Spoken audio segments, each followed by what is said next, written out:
Willkommen bei der Lately Show mit mir, Florian Strelitz. Kommen wir zu unserem Thema heute Abend und schauen einmal auf Nordirland. Oder, wie Boris Johnson wieder einmal sagen würde, Nordirland gehört zu der Krone wie schlechtes Wetter zu London. Ich könnte mir ein Leben ohne das bekannterweise in Nordengland gebraute Guinness einfach nicht mehr vorstellen, denn, ehrlich gesagt, nüchtern kann ich meine eigenen Auftritte selber kaum mehr ertragen. Auch könnte ich morgens meine trockene Scheibe Toast und eine Aspirin nicht genießen, ohne eine der berühmten Buttersorten aus Nordschottland. Und auch wirtschaftlich ist Nordwales für uns wichtig. Wer würde ohne die nordschwedische Fluglinie Ryanair noch gerne fliegen? Ich könnte noch so viel mehr über Nordisland erzählen, würden alle Menschen vor mir sich nicht gerade aus reiner Freude ihre Hände ins Gesicht schlagen. Und mein Manager mir immer dieses nordkoreanische Zeichen für "Du bist super" zeigen. Nordalaska ist ebenso britisch wie Rodeo-Reiten und Samba-Tanzen. Wir haben uns vor einiger Zeit einmal angeschaut, was der Brexit für die britischen Überseegebiete bedeutet und wie wenig das die britische Regierung damals überhaupt interessiert hat. Nur ein viel größeres Problem liegt noch nicht einmal irgendwo in der Karibik, sondern direkt gegenüber, nämlich Nordirland. Also zumindest auf der Weltkarte, die ich so benutze. Keine Ahnung, welche Boris Johnson gerade hat. Ich tippe mal auf die Tabula Peutingeriana. Zumindest würde das seine verquere Weltansicht erklären. Ein Verlassen der EU bedeutet, dass es wieder eine feste Grenze zur EU geben muss. Egal, ob dies mit Mauern ist oder wie die Grenze zwischen den USA und Kanada in Derby Line direkt in einer Bibliothek. Ich denke mal, auf der amerikanischen Seite stehen die Waffenschränke und Videofilme und auf der kanadischen Seite Bücher über kostenlose Krankenversicherung und wie man Ahorn gewinnt. Nur birgt eine echte Grenze zwischen Nordirland und Irland leider die Gefahr, dass dann wieder der Nordirland-Konflikt ausbrechen würde. Denn die Grenze zwischen dem EU-Mitglied Irland und Nordirland, das zu Großbritannien gehört, wird durch den Brexit zu einer Außengrenze der Europäischen Union. Schlagbäume und Grenzkontrollen ausgerechnet hier sind ein Albtraum für die Iren. Fürchten sie doch ein Wiederaufflammen des jahrzehntelangen, blutigen Bürgerkrieges mit tausenden Toten. Deshalb soll die Grenze offen bleiben und der Backstop künftig den freien Warenverkehr sichern.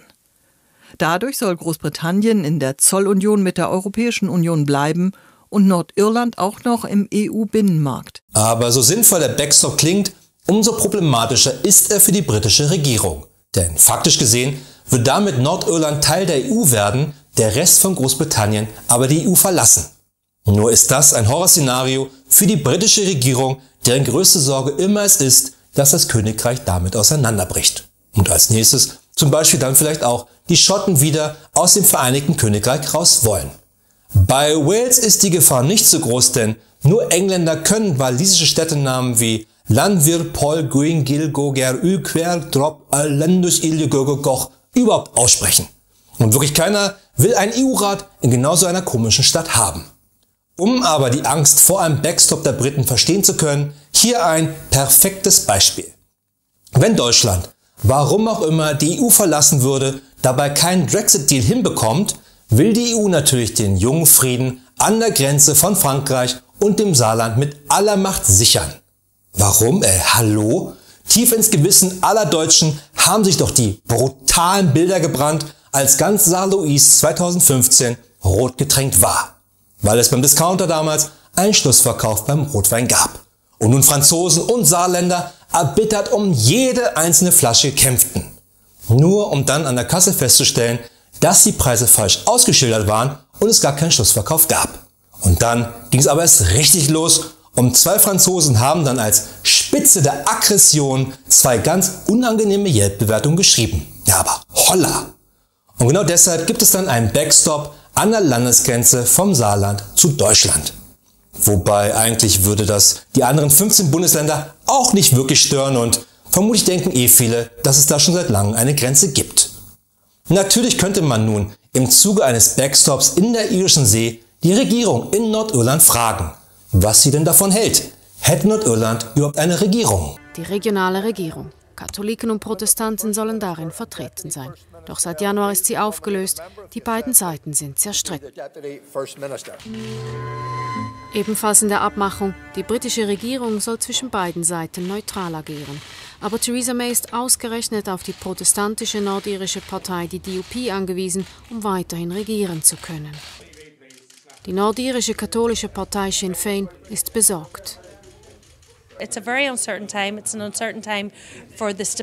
Wir blicken unsicheren Zeiten entgegen in Bezug auf die Stabilität des Friedensabkommens. Und normalerweise, wenn es in Nordirland keine Regierung gibt, übernimmt wie gesagt London. Da aber die Tories in London immer noch auf die Stimmen der nordirischen Democratic Unionist Party angewiesen sind, machen sie nur genau das eben nicht. Seit 2017. Aber viel spannender ist es eigentlich, warum 2017 die Regierung in Belfast zerbrach. Und dieses Mal nicht, weil, wie 2010, die Frau des Premierministers Iris Robinson eine Affäre mit einem 19-Jährigen hatte. Und was nur rauskam, weil sich am Ende der Vater einmischte. Aber nicht der Vater des 19-Jährigen, sondern der Vater einer der 3 anderen Jugendlichen, mit denen Iris Robinson eine Affäre hatte. Iris Robinson? Respekt. Nicht nur 4 Boy-Toys besessen zu haben, sondern auch gleich noch ein Remake von Die Reifeprüfung damit abgelegt zu haben. Respekt. 2017 zerbrach die Regierung an dem Förderprogramm namens Renewable Heat Initiative, das Heizen subventionieren sollte. Aber schnell zum Cash for Ash wurde, weil nämlich scheinbar keiner bemerkt hatte, dass man für jeden Pfund, den man verheizte, 1,6 Pfund wiederbekam. Was dazu führte, dass das Programm massiv ausgenutzt wurde und sogar leere Ställe in der Pampa im Sommer voll geheizt wurden. Hat Nordirland allerdings auch nicht hübscher gemacht. Aufgefallen ist das dann auch erst nach fast 5 Jahren, als das britische Wirtschaftsministerium in Belfast anrief und mitteilte, Leute, könnte es sein, dass ihr euer Budget dieses Förderprogrammes leicht überzogen habt?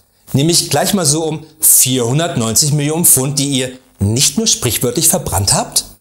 Das Ganze hatte zur Folge, dass die Regierung dann daran zerbrach und es bis heute, 2019, keine Regierung in Nordirland gibt, die man zum Beispiel fragen könnte, was sie denn von einem Backstop halten würde.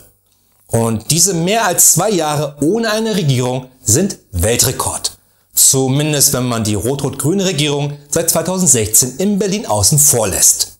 Nur macht das eben die Situation in Nordirland nicht besser, sondern potenziert die Gefahr, dass es zu einer Neuauflage des Nordirland-Konfliktes kommen kann. Im nordirischen Londonderry, auch Derry genannt, haben vermummte Molotow-Cocktails und Sprengkörper auf Polizeifahrzeuge geworfen.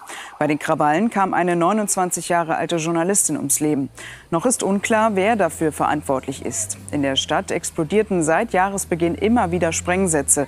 Bis zu einem Friedensabkommen 1998 hatten sich in Nordirland irisch-katholische Nationalisten und pro-britische Protestanten bekämpft. Und das ist mehr als schrecklich.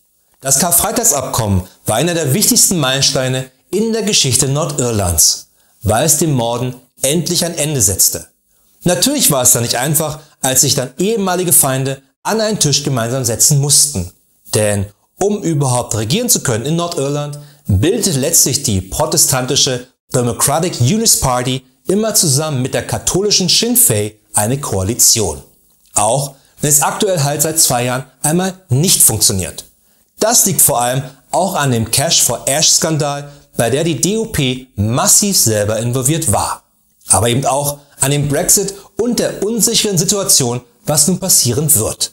Denn London will diesen Backstop nicht, egal wie sinnvoll und friedensstiftend dieser wäre.